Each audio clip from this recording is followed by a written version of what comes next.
गोविंद राम नाम का किसान आपसे मिलना चाहता है जहापना। ठीक है, उसे अंदर भेज दो। जहांपना, मेरी मदद कीजिए। मदद जहांपना। क्या हुआ गोविंद राम, क्या परेशानी है तुम्हें? जहांपना, मैं फल और सब्जी की खेती करता हूं और थोड़ा थोड़ा धन बचाकर एक मटके में इकट्ठा कर उसे जमीन में गाड़ कर रखता था। लेकिन आज सुबह जब मैं खेत पहुंचा तो मेरा गड़ा हुआ धन चोरी हो चुका था। ये क्या मूर्खता भरी बात है। अपने घर से बाहर कौन अपना धन जमीन में गाड़ कर रखता है? मैं सच कह रहा हूं जहांपना, चोर लुटेरों के डर से मैं अपना धन अपने खेत पर ही गाड़ कर रखता था, जिसे मैं अपनी बेटी के विवाह के लिए जोड़ रहा था। अगर वो धन नहीं मिला तो मैं अपनी बेटी का विवाह नहीं कर पाऊंगा। जहांपना, मेरी मदद कीजिए। ठीक है गोविंद राम, हम तुम्हारी बात मान लेते हैं, पर हम वो जगह देखना चाहते हैं जहां तुम अपना धन गाड़ कर रखते थे। लेकिन ध्यान रहे, अगर तुम्हारी बात गलत निकली तो हम तुम्हें वैसी सजा देंगे जिसकी कल्पना भी तुमने नहीं की होगी। चलिए बीरबल, चलकर देखते हैं कि इसकी बातों में कितनी सच्चाई है। जी जहांपना। ये देखिए जहांपना, इसी कटहल के पेड़ के नीचे मैं अपना धन गाड़ कर रखता था। बीरबल, इस गड्ढे को देखकर तो अंदाजा नहीं लगाया जा सकता कि यहाँ किसी ने अपना धन गाड़ कर रखा होगा। आपको क्या लगता है गोविंद राम सच कह रहा है? जहांपना, किसी के बोल देने से उसकी बात मान लेना जायज नहीं, लेकिन फिर भी मुझे लग रहा है कि गोविंद राम सच कह रहा है, क्योंकि ये साधारण किसान ही क्या बल्कि कोई भी अपने मनोरंजन के लिए जहांपना का समय बर्बाद करने की हिम्मत नहीं कर सकता। अगर आपको गोविंद राम की बातों में सच्चाई दिख रही है बीरबल, तो आप ही ये समस्या सुलझाइए। जी जहांपना। गोविंद राम, क्या तुम्हारे अलावा किसी और को भी इस धन के बारे में मालूम था? नहीं हुजूर, इस पूरे संसार में मेरे अलावा किसी को भी इस धन के बारे में कोई जानकारी नहीं थी।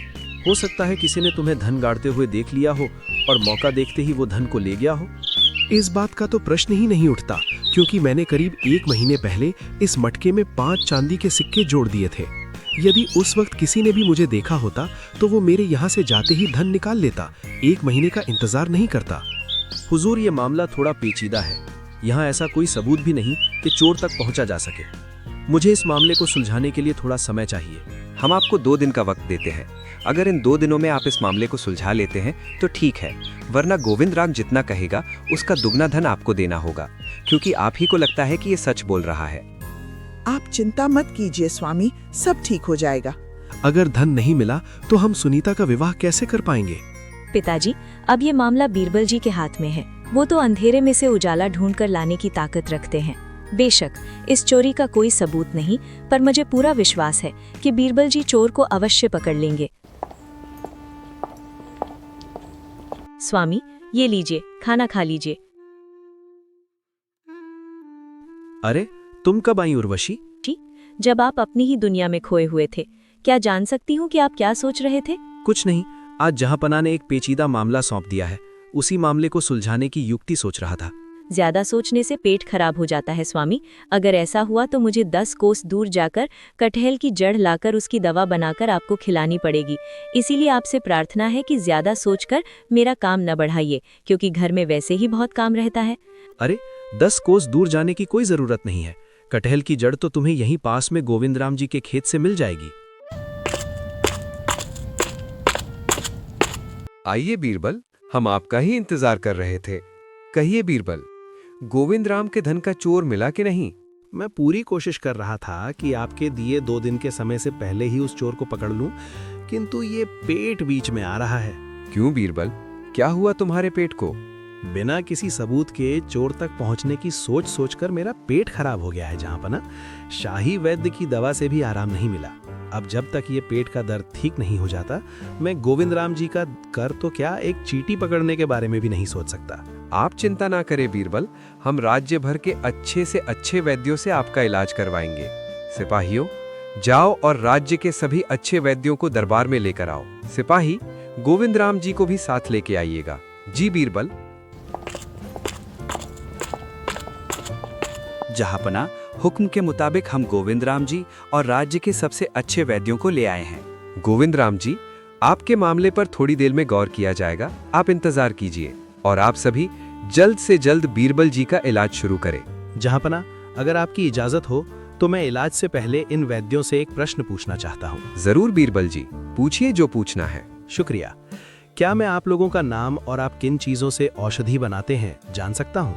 मेरा नाम देवदास है मंत्री जी। मैं हल्दी के बीज और अदरक को पीस कर दवा बनाता हूँ। और आप? मेरा नाम दीनानाथ है हुजूर। मैं मेथी और अनारदाना से औषधि बनाता हूँ। और आप श्रीमान? मेरा नाम हरिप्रसाद है बीरबल जी। मैं कटहल की जड़ से औषधि बनाता हूँ। तो कहीं आप ही तो वो चोर नहीं जिसने गोविंद राम के खेत से उनका गड़ा धन चोरी किया है? बीरबल जी, जिस धन के बारे में आप बात कर रहे हैं वो मैं साथ ही ले आया हूँ। जहाँपना, मैं कटहल की जड़ के लिए खेतों पर गया था। खुदाई ने मुझे धन से भरा ये मटका मिला। 3 गांव दूर रहने की वजह से मुझे पता नहीं था कि वो खेत गोविंद राम का है और धन भी उसी का है। लेकिन मैं सच कहता हूँ कि मैं धन के मालिक को खोजना चाहता था, परंतु मुझे जल्द से जल्द अपने मरीज का इलाज करना था। इसीलिए सुरक्षा की दृष्टि से मुझे ये धन अपने साथ ले जाना पड़ा। किंतु दरबार आते हुए मैं ये धन अपने साथ ले आया ताकि इसे बादशाह जहाँपना के हवाले कर इसके मालिक के पास पहुंचा सकूं। आपकी ईमानदारी को बीरबल का प्रणाम। ये लो महाराज, आपके दिए हुए समय से पहले ही मैं गोविंद राम जी के धन को ढूंढ निकाला, जो कि हरिप्रसाद जी के पास सुरक्षित था। हरिप्रसाद जी, इतना धन देखकर किसी की भी नीयत खराब हो सकती थी। आपकी ईमानदारी को देखकर हम आपको अभी शाही वैद्य नियुक्त करते हैं। लेकिन बीरबल, हम ये जानने को बेताब है कि बिना किसी सबूत के आप इस मामले की जड़ तक कैसे पहुंच गए? जहाँपना, मैं घर में बैठा गोविंद राम जी के धन के बारे में ही सोच रहा था कि तभी ज्यादा सोचने से पेट खराब हो जाता है स्वामी। अगर ऐसा हुआ तो मुझे 10 कोस दूर जाकर कटहल की जड़ लाकर उसकी दवा बनाकर आपको खिलानी पड़ेगी। कटहल और उसकी जड़ से दवा बनाने की बात सामने आते ही मुझे गोविंद राम जी के कटहल के पेड़ और उसकी जड़ याद आ गई, जहां से धन गायब हुआ था। फिर क्या था, मैंने 2 और 2 जोड़ लिए और बाकी सब आपके सामने है। वाह बीरबल, क्या जोड़ बिठाया है।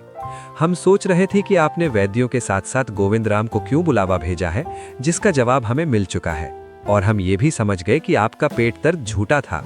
आप लाजवाब हैं बीरबल। गोविंद राम जी, आप अपना धन ले जा सकते हैं। साथ ही आप पर शक करने के लिए हम आपसे माफी चाहते हैं और ये ऐलान करते हैं कि आपकी बेटी का विवाह शाही खर्चे पर किया जाएगा। जहाँपना की जय, जहाँपना की जय।